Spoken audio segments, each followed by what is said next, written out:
Want the reward? Do the damn work.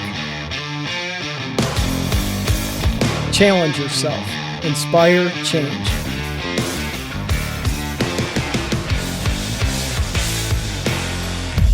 Choice, not luck. Hey everybody, Todd Crandall, the founder of Racing for Recovery, excited to do our new format of our podcast, and I have one awesome dude with me today. Joe, how are you? I'm really good, Todd. I have nothing to complain about, really. I mean, I'm out living life now, so. Are you nervous about doing this? No. Great. So I've been thinking about how I wanted to open this with you today, and I was running today. And the question I want to get us started with is, and I usually don't ask people this, but how long have you been sober? As of Halloween, 2 years. Congratulations. Thank you. So I used to do these with once somebody had a year. Okay. And I've realized that's good, but we can always get better. So having you on with 2 years now is going to be even, and when I say better, I mean not better, you're not better than somebody that has a year, but the quality of sobriety enhances as we keep going forward. Absolutely. So from that, let's go back, and I want to see if you answer this the way that I think you're going to start. How did we meet, and how were you feeling the day we met? So, the day that I met you personally, we were doing a suicide awareness type thing, and that's something that I had a struggle with through most of my life since middle school. I was always fantasizing about, unfortunately, doing that. And throughout, I don't really know how to word it, but basically in that awareness program, we were watching something about a child who had lost their parent to suicide, and it struck something so deep in me that I was very, very emotional that day. And that's when you came up to me and started asking me questions directly about how I was doing, what it. I don't necessarily remember the exact questions, but basically how was it resonating with me and stuff. And that was kind of the beginning of me realizing where a lot of my personal demons come from. This is going to be awesome. So just so you know, what I want to do today is take what you just said there and dissect it, and then let's show people what it's like to overcome it and to live well, okay? Absolutely. Did you see the entire movie that I sent you, our latest documentary? Yes. How was it for you seeing yourself back then, knowing how you were succeeding but still battling? I'm doing it right now. I started I was tearing up watching it. I was in a lot of pain at that point, and man, I'm proud of myself, to be honest. I used to have nothing besides contempt for myself, who I was, the decisions I made. I just used to think I was the most terrible person ever. And looking back at that, seeing the growth that I've accomplished since then, just not only in how I feel and think about myself, but how I'm able to perceive life around me, I guess would be the way to say that. Do you think that when other people see that, and I just showed it to a group of kids in New York City last Saturday, do you think your part in that is going to be of service to someone else who felt the way you did? I sure hope so. I don't like to assume that I am anybody of any particular substance, but I hope that because I know that I appeared 3 times in that film. Yep. And I hope they can kind of see in that beginning part where I was so hurt and talking about, you know, my pain and my struggles, to the end where I'm like playing the bass there. Like you just in that short time, you can kind of see the transition that I was in the process of making. You know, I was broken, and then I was at a point where I was really starting to find who I was and what I love about myself and the things that I can accomplish with a different mindset. Do you think watching that someone that sees you now, they're going to even see more? Oh, of a absolutely. yes. Absolutely. I am a completely different person than I was when I left the program. Life has taught me a lot of things. Living sober is not something that I've ever done before. I mean, not since I was a really young kid. I started using when I was like 13. And 44 now. But so especially the people who've known me from before I got sober, they see the change in me. And unfortunately, a lot of people who I used to know are very uncomfortable around me now because of the energy that I put out and the positivity that I put out. Because the circles that I used to run in, you know, now it's when I'm talking with people from my past and I'm talking about, you know, how much better my life is now that I've gotten sober, the things that I've accomplished in just a short time. It's like they have to take a look at themselves, and it makes them very uncomfortable. And I want to be a light for the people that, you know, I used to have relationships with, but at the same time, one of the things I've learned through here was the healthy boundaries. So I keep a lot of those people at an, you know, arm's distance. I don't allow myself to really associate so much with those people. Is that a sign of your self-esteem improving? Oh, absolutely. Absolutely. So here's another question based on what I've heard you say so far.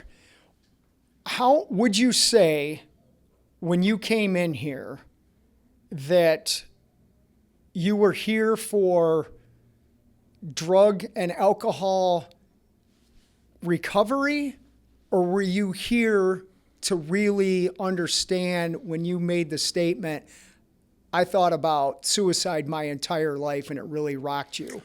When I first came here, I wanted to get sober because I've off the drugs because I thought that's how I was letting down my family and that's how I was letting down my kids. Not realizing at that time that it was a much deeper issue. I've, you know, redeveloped a good relationship with my kids since I've left here. And means the world to me, honestly. In where it was, I never used to care about myself. It's now the point where I am my top priority, if that makes any type of sense. Like, I live to maintain my peace at all costs. I've never been a really competitive person. I don't like to, you know, try and be better than the next guy or anything like that. But the fact that I can wake up every morning, go through my gratitude list, that's a big part for me maintaining my healthy mindset and just the way I speak in everyday conversations instead of saying, you know, down talking myself. I acknowledge that I am capable of things and that I will do things. And even if it's not happening right now, I'm able to keep moving forward. If racing for recovery, back to this, you know, is it a drug problem or is it the trauma problem? And we know the answer to that. But if racing for recovery, the day that we met you, was just focusing on the drugs or whatever you were doing, which we really don't necessarily care about that. If that was our only focus and not helping you with why you felt like you wanted to hurt yourself, do you think you'd be as successful as you are today? Absolutely not. I didn't realize it at the time, but the result of internalizing all my hurt, internalizing all my pain, not really expressing it, not allowing myself to heal from it, is why I became so heavily addicted. Because when I was under the influence of substances, I never had to really think about all that pain and stuff that I was going through and telling, and all the bad stuff I would tell myself about myself. Really working through that, the therapy, all the stuff that, Racing for Recovery provided for me as far as tools to better my outlook. I'm trying to think of how I want to word this. It's been a lengthy process.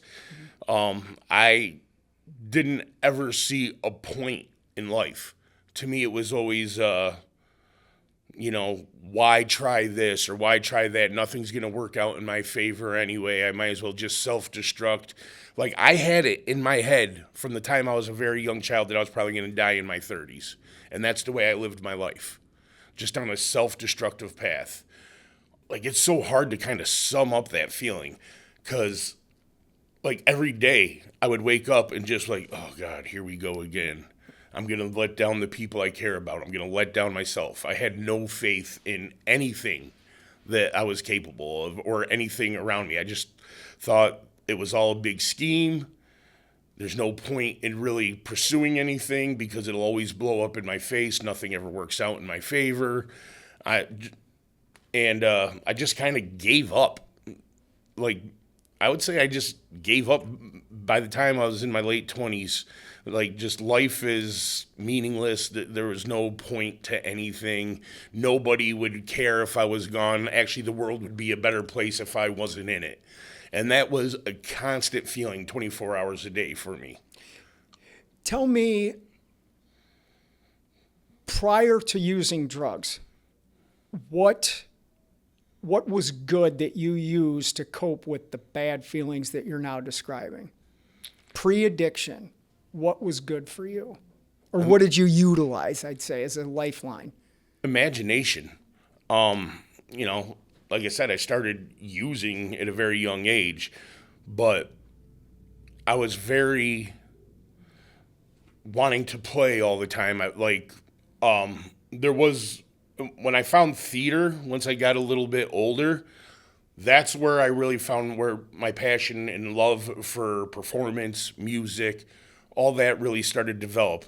And my parents would always make fun of me because I wanted to listen to Phantom of the Opera, or I wanted to explore all these different musical. And they would always tell me it's a waste of time. You're never going to amount to anything. Just do what you need to do. Math, science, be great at that, and the world will bend to your will type stuff.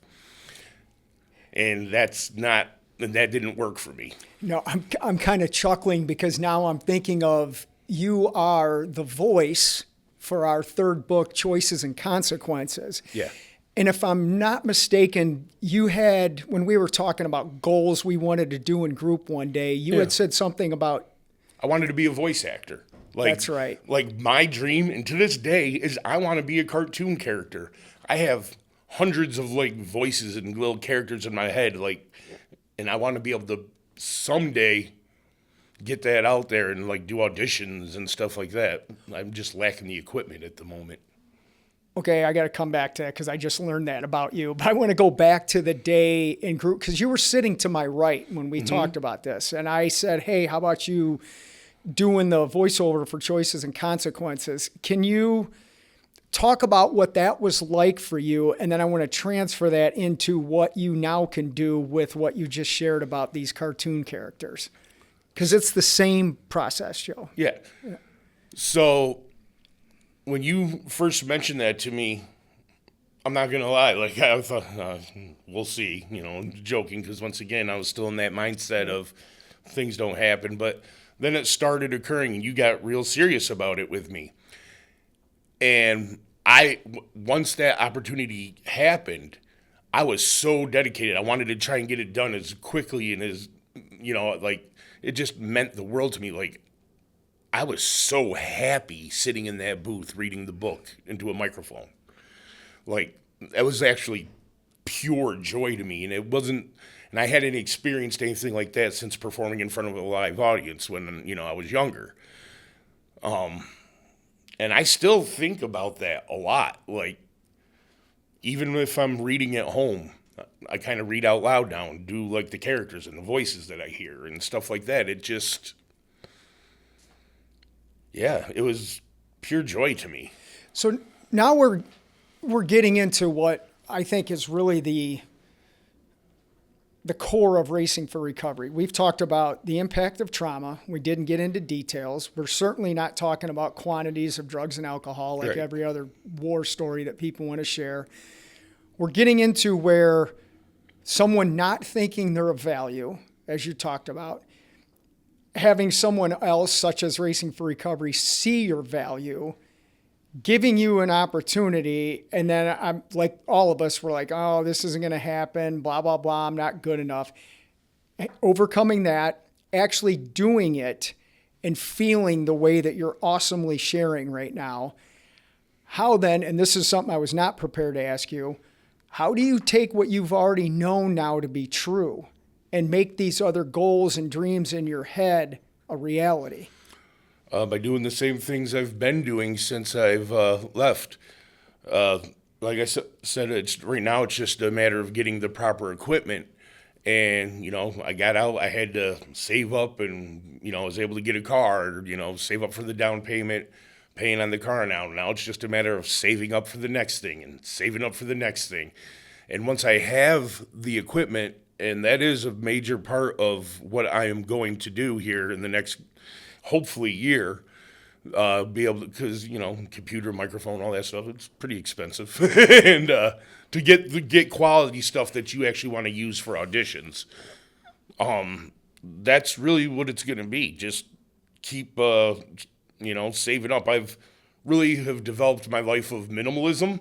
Like, I don't need a lot to be happy. Right. And, yeah, so I pay my bills and get my groceries, and what I have left over, I'll put towards my fund. I'm not going to say this during the interview because Excuse me. I'm not going to Right. say it now Gotcha. because I don't want people, we're going to talk after Okay. this because just as I did with when you said you wanted to do voiceover Right. stuff, what we did with that. I'm smelling what you're selling, bud. What's the greatest thing that you've learned about yourself in these past 2 years that you're now utilizing? Dedication. When I get something in my mind that I want to accomplish, there's nothing that's going to stop me from accomplishing it. I think what a lot of us, former users have a problem is we're always looking for instant gratification. So if things don't work out as soon as I want it, it's like, oh, I give up on that. What I've really learned is nothing's going to happen overnight. Nothing really is. I mean, I can't say nothing's going to happen overnight because sometimes it does. But most case scenarios, it takes time and dedication to get to what you want in the future. I want to be financially well off, but that's not going to happen in a course of a year. And that's going to take time and making the right choices. And, that's another thing. Like, I have stability in my life right now, which is something that was never accustomed to. Haven't missed a bill payment because I'm not spending it on substances. I've got a car. I'm rebuilding my credit. All these things that I've decided I need to make happen. It's happening in the order that it needs to happen in. So let's talk about the dedication you have as a father. And correct me if I'm wrong again, but one of the hardships I saw you dealing with was your daughter had a French recital? A singing recital, because all my kids are into the arts. And you didn't think you could get there. Right. And we helped accomplish that or whatever. So Absolutely. how have you taken, let me figure out why I'm asking this for a point. How many people early on go through stuff like this? I miss my kids. Oh, I can't go to a recital. I'm leaving and I'm going to go get drunk. That happens every day. You didn't do that. I asked you what the greatest thing you've learned about. You talked about your dedication. Take us through the dedication process that you're now having those relationships with your kids. So one of the main reasons I said I have to get a car, I didn't need a car. Like where I work, all that stuff, everything I needed was in walking distance from where I live. Very grateful for that. But my middle daughter got her permit and wanted to start driving. I didn't want nobody else teaching my daughter. That's daddy's job. So like I devoted myself to making sure I could get this vehicle. So if she wants to go driving, we can go driving on the weekends. With my oldest, they're out living their best life right now. Literally just moved into their first apartment yesterday, working and all that. And I was fortunate enough the one you were talking about who had the recital I wanted to go see. On the 25th of October, I got to watch them perform in the Rocky Horror Picture Show. Nothing brings me more joy than watching my kids perform. And the fact that I can actually see that stuff and make the time and, that's what the dedication has allowed me to do. It's allowed me to be there when it matters. God, I could go in so many different directions with this. Speaking to your former self now as you currently are, what is something that you would say to you that had never been said before that could actually help you in that condition back then? It's not that serious. Talk about that. What do you elaborate? Everything was a battle for me, like a personal battle. I would, anytime, like, I would make up imaginary scenarios in my head, like, this person over here is thinking about this about me, and why are they doing this, and I should be doing this instead of this, and, like, instead of just being, it's okay, man. You don't have to put all that pressure on yourself to live up to a stereotype of how you're supposed to be living. Like I said earlier, I'm all about maintaining my peace now. And this might sound kind of cold when I say it, but there's only 4 people in this world who I care what think about me. That's me and my 3 children. Everybody else, they can either jump on the bandwagon or move along. How does it feel to say that? Empowering. Good word.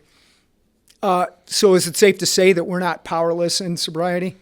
Oh, no. No. Well, what is something about being here at Racing for Recovery that maybe coming in you mentioned what society wants us to do or the cliches of sobriety? What is something or maybe a couple things that the longer you were here, you started to realize, well, this is not what I thought sobriety was, and talk about what it truly was for you? So my initial thought on what society perceived as sobriety is, oh, this person, there they go. They're just going to go right back out. They're a lost cause. Once they start, they never stop, no matter what. And they're just looking for some attention, something like that. Now, where I'm at now in my perception and what I learned through being in the program is that these people we as people were very hurt at some point in our lives, and we didn't know how to process that in a healthy way. And so we turned to things that we thought would make things seem better. This person seems cool. They got it going on. I'm going to get in their circle. I'm going to be part of the crowd. And it's kind of false. And so once you've learned to use the tools that, are presented to us here at Racing for Recovery, you can really change your whole thought process, and you start to accept these pains that you see in people, and that's where I think the empathy really comes in, because not only are we humbled by the kindness that's here, we see ourselves in our peers around us. Speaking of peer, great answer, by the way. Speaking of peers, when you were watching our movie, were there any people that you saw that I'm sure evoked some emotions? Mm-hmm. What would you say to them? Man, I hope you're doing well. Yeah. Sorry we've lost contact. I wish the best for you. Is there anything I can do to help you out in your situation right now? Beautiful. Let's use some humor a little bit. You mentioned you're Italian and you speak with your hands. You can see I'm trying not to hit the mic over here. You're doing a good job. Have you seen Goodfellas? Yeah. Great movie, right? Right. How much of the destruction in that film, which is a true movie, it's a great movie, how much of that is based on trauma that you can correlate with your own? Not that you became a gangsta, but do you see some of the parallels?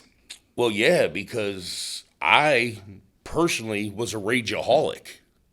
Like, I found power in my anger. Like, I could, like, if there was anything in front of me, I would just, grin and bear it and plow my way through. People were scared of me because I put on that front of, pardon my language, but Joey Badass over here. And, when you have such violent tendencies, it's probably because you've unfortunately had to experience a lot of violence in your life in the first place. Yeah. And it's really a facade of the underlying truth, which is hurt. Yeah. Yeah. What does the future hold for you? Give me like a year from now and 5 years from now. What is life like for Joe?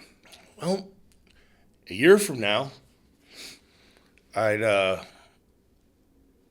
like to actually be able to, I'm not going to say I'd like to, I'm going to be able to spend like a holiday with my children. I mean, they come and visit me, but I'm actually, spend a day together as a family. Right now, I see this kid at this time and this kid at this time, and so that's my current goal, is to actually be able to have like a family day. 5 years from now, I'd like to be doing voiceover work. Like, that is my long-term goal at this point. What's that going to feel like when that becomes a reality for you? Validation, joy. I've often in the past thought I didn't really have any gifts, didn't have any talents, but that is a gift and a talent that I have. Theater has always been, like, when I was in high school, theater saved me, because that was the second time I tried to do harm to myself was in high school. First time was in middle school. Theater actually saved me back then, because I was really good at pretending to be somebody else. I was able to put myself in somebody else's shoes.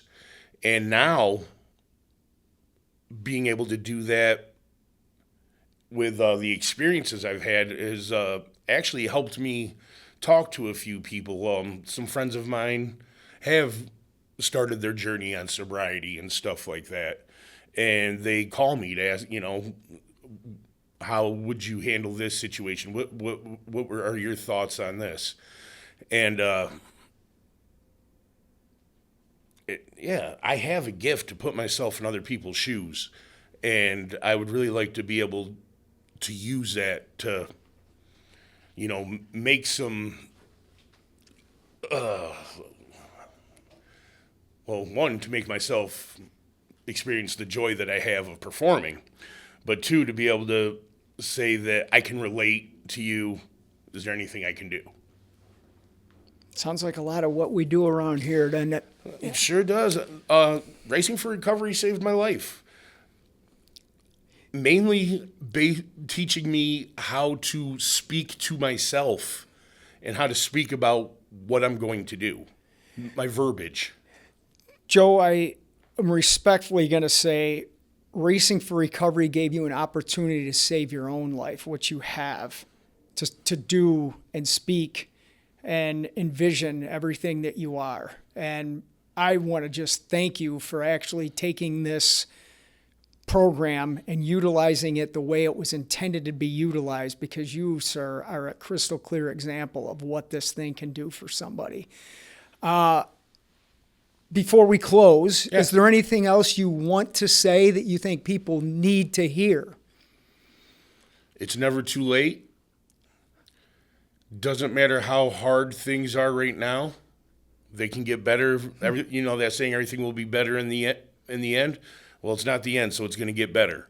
You just got to put one foot in front of the other, keep going, put your nose to the grindstone, do the work. Do the work.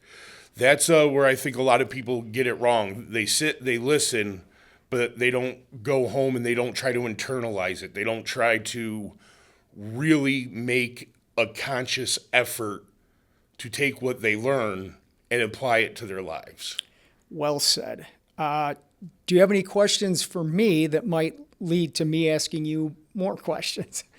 I'd say how to keep motivation in the forefront of your mind, because I know you're a beast. You wake up every day, you do your physical stuff, you're always trying to learn something, you're always progressing.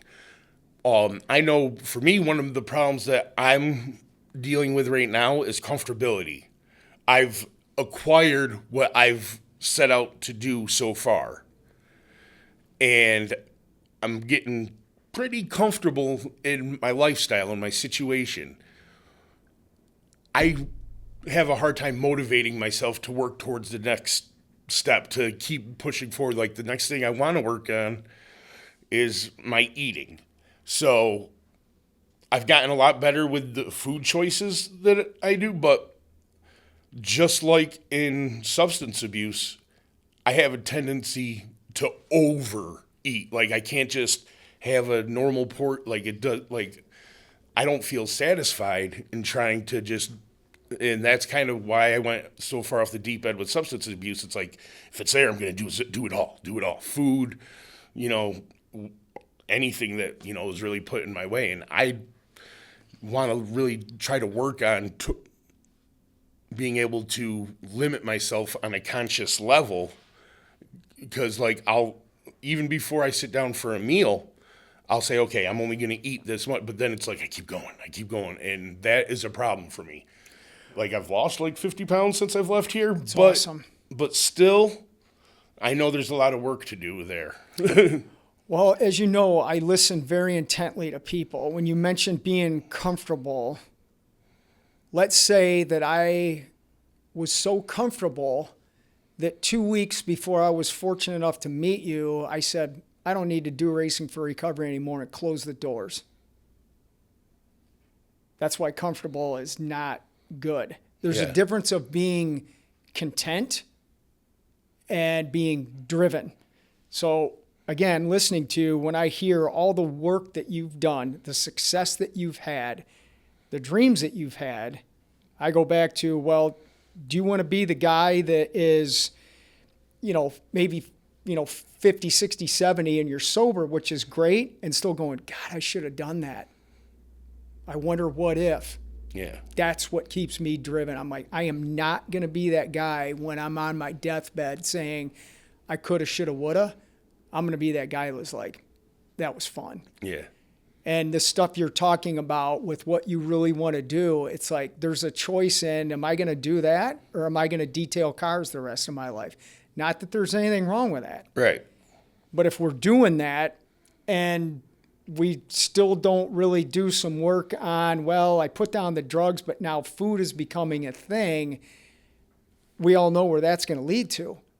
But you said it earlier, you feel empowered. And when a choice is made to deal with that empowerment effectively, I look forward to seeing you doing whatever you're going to do artistically and even losing even more weight. Yeah. Because you can. That's what keeps me going. It's never enough for me. And some people and again, like you said, what other people say or think or whatever, it's irrelevant, right? Because that can be looked at as, oh, you're just addicted or whatever. And I call it passion to constantly get better and do some stuff. And I hear you, well, you're an example of that already. It's just a question of how much more of it do you want? Something to think about for me. Joe, I thank you very much for being alive, for coming here and just doing it, man. I remember when I saw you the last time you came in, I was like, oh my God, look at this guy. Yeah. The way you speak, what you say in that verbiage, it's like, yeah. And then when we watched the movie Saturday and I'm looking at you there, and I told the kids, I'm like, that guy there, I'm having him on my podcast on Monday. And they were like, what? That guy, I'm like, yes. So That's humbling. I'm proud of you, man. Yeah. Thank you. All right. Thank you. Thanks for watching, everybody. If you want some more of these awesome podcasts, take a look at our YouTube page and subscribe or do whatever else you're supposed to do on that page. Like, comment, and share. Yeah, that's it. And get a notification deal when something goes ding off. that bell. We appreciate it, and Joe's been awesome. Thank you very much.